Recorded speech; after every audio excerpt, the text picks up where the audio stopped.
कभी सोचा है, एक ऐसा देश जहां सैकड़ों भाषाएं हैं, हजारों अलग अलग मान्यताएं हैं और करोड़ों लोग, उस पूरे देश को एक नियम पुस्तिका में एक साथ कैसे बांधा जा सकता है?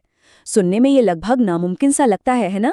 पर ये वो काम था जो भारत के संस्थापकों ने कर दिखाया। तो ये सवाल सिर्फ एक सवाल नहीं है, बल्कि ये अपने आप में एक बहुत बड़ी चुनौती थी। और इसका जवाब हमें मिलता है एक ऐसे दस्तावेज में जो सिर्फ कागज का एक बंडल नहीं है, बल्कि सही मायनों में भारत की आत्मा का प्रतिबिंब है। जी हाँ, हम बात कर रहे हैं भारत के संविधान की। देखिए, ये सिर्फ कानूनों की एक लिस्ट नहीं है, ये हमारे देश का वो फाउंडेशनल ब्लूप्रिंट है, वो नक्शा है जो 3 बड़ी बातें तय करता है। पहली, कि भारत क्या है। दूसरी, इसकी सरकार काम कैसे करेगी। और सबसे जरूरी, इस देश के हर नागरिक को क्या हक और क्या सुरक्षा मिलेगी। तो इस विशाल ब्लूप्रिंट की शुरुआत आखिर होती कहाँ से है? सबसे पहले तो ये देश की पहचान को ही स्थापित करता है। संविधान का पहला अनुच्छेद आर्टिकल 1 शुरू में ही 2 बहुत गहरी बातें कह देता है। पहली, कि देश को आधिकारिक तौर पर इंडिया और भारत दोनों नाम दिए गए हैं, जो इसकी प्राचीन विरासत और आधुनिक पहचान दोनों को जोड़ता है। और दूसरी, यह इसे राज्यों का संघ यानी यूनियन ऑफ स्टेट्स कहता है, फेडरेशन ऑफ स्टेट्स नहीं। अब इसका मतलब यह है कि भारत के राज्य किसी समझौते के तहत एक साथ नहीं आए हैं और इसीलिए उन्हें देश से अलग होने का कोई अधिकार नहीं है। ये एक लाइन राष्ट्र की अखंडता को मजबूती से स्थापित कर देती है। अच्छा, देश का नाम और उसकी सीमाएं तो तय हो गईं। इसके बाद संविधान उस हिस्से पर आता है जो इसका दिल है, वो वादे जो ये अपने हर एक नागरिक से करता है। संविधान का पार्ट 3, जिसे हम मौलिक अधिकारों या फंडामेंटल राइट्स के नाम से जानते हैं, इन वादों का सेंटर है। ये सिर्फ कोई अच्छी बातें या सुझाव नहीं है, नहीं, ये ठोस गारंटियां हैं। ये वो अधिकार हैं जिन्हें सरकार भी किसी से नहीं छीन सकती, और अगर कोई ऐसा करने की कोशिश करता भी है तो सीधे अदालत का दरवाजा खटखटाया जा सकता है। इन अधिकारों को अगर हम मोटे तौर पर देखें तो 4 श्रेणियों में बांटा जा सकता है। पहला, समानता का अधिकार, जो कानून के सामने सबको बराबर बनाता है। दूसरा, स्वतंत्रता का अधिकार, जो हमें सोचने, बोलने और जीने की आज़ादी देता है। तीसरा, शोषण के विरुद्ध अधिकार, जो हर तरह के अन्याय से हमारी रक्षा करता है। और चौथा, जो सबसे अनोखा है, संवैधानिक उपचारों का अधिकार, जो ये पक्का करता है कि बाकी सारे अधिकार सिर्फ कागज पर न रह जाएं। अब समानता के अधिकार की जो नींव है वो रखी गई है आर्टिकल 14 पर।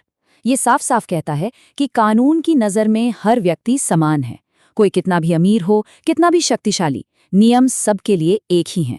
और यही तो लोकतंत्र का सबसे बुनियादी सिद्धांत है। लेकिन बात यहीं खत्म नहीं होती। आर्टिकल 15 इसे और भी साफ कर देता है। ये सीधे तौर पर कहता है कि राज्य किसी भी नागरिक के साथ सिर्फ उसके धर्म, नस्ल, जाति, लिंग या जन्मस्थान के आधार पर कोई भेदभाव नहीं कर सकता। ये समानता के वादे को एकदम क्रिस्टल क्लियर और बहुत पावरफुल बना देता है। पर एक मिनट सोचिए, अगर इन अधिकारों को कोई छीनने लगे तो क्या होगा? यहीं पर आर्टिकल 32 का रोल आता है। डॉक्टर BR अम्बेडकर ने इसे संविधान का हृदय और आत्मा कहा था। और क्यों कहा था? क्योंकि ये वो शक्ति है जो हर नागरिक को अपने मौलिक अधिकारों की रक्षा के लिए सीधे सुप्रीम कोर्ट जाने का हक देती है। इसके बिना बाकी सारे अधिकार सिर्फ कागजी वादे बनकर रह जाते। तो ठीक है, नागरिकों को अधिकार तो मिल गए, लेकिन इन अधिकारों की रक्षा करेगा कौन?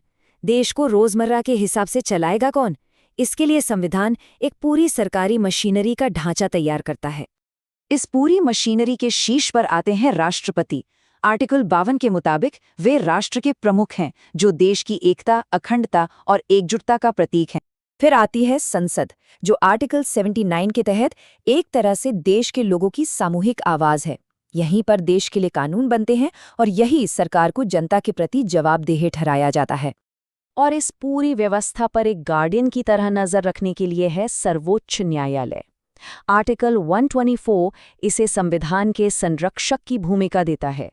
इसका काम ये देखना है कि राष्ट्रपति से लेकर आम नागरिक तक हर कोई संविधान के नियमों का पालन कर रहा है या नहीं। लेकिन संविधान सिर्फ आज के नियम ही नहीं बनाता, वो आने वाले कल के भारत के लिए एक सपना भी देखता है। ये सरकारों के लिए एक नैतिक गाइड की तरह है, जो बताता है कि उन्हें किस दिशा में काम करना है। अब यहाँ पर मौलिक अधिकार और राज्य के नीति निर्देशक सिद्धांतों में एक बहुत जरूरी फर्क समझना होगा। मौलिक अधिकार जो पार्ट 3 में है वो बताते हैं कि सरकार क्या नहीं कर सकती। ये सरकार की शक्तियों पर लगाम लगाते हैं और आप इन्हें लागू करवाने के लिए कोर्ट जा सकते हैं। दूसरी तरफ है निर्देशक सिद्धांत पार्ट 4 वाले। ये बताते हैं कि सरकार को क्या करने की कोशिश करनी चाहिए। ये आदर्श हैं, लक्ष्य हैं, जैसे समान काम के लिए समान वेतन।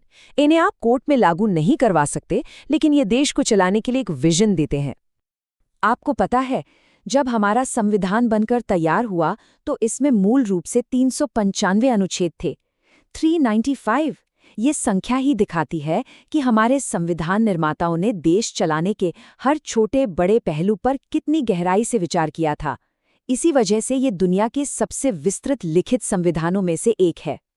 तो कुल मिलाकर संविधान हमें एक मजबूत ढांचा देता है, स्पष्ट अधिकार देता है और एक बेहतर भविष्य का रास्ता भी दिखाता है। ये नियमों की किताब तो हमें मिल गई है, पर ये हमें एक अहम सवाल के साथ छोड़ जाती है। नियमों को सिर्फ कागज से उतारकर असल जिंदगी में लाने की और उनकी मूल भावना को हमेशा जीवित रखने की जिम्मेदारी आखिर किसकी है?